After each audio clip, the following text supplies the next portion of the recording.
In this video, we'll demonstrate how to set Google as your search engine in the Google Chrome web browser. But before we dive in, I'd like to invite you to hit that like button if you're excited to learn how to make Google your homepage in Google Chrome, and share your thoughts in the comments below. Your feedback helps us create better content for you.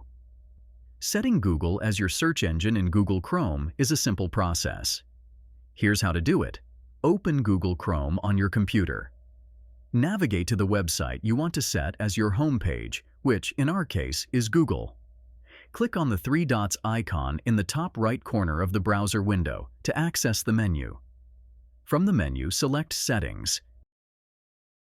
In the Settings menu, locate the Search Engine option on the left side and click on it.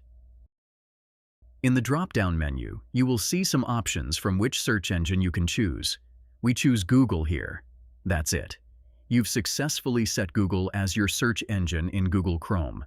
It's a straightforward process that should help make your browsing experience more convenient.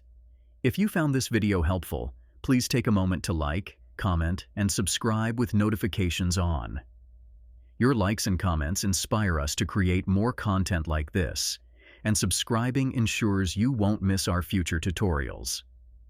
Thank you for watching, and for more tutorials and resources, visit Media Magnet Guide.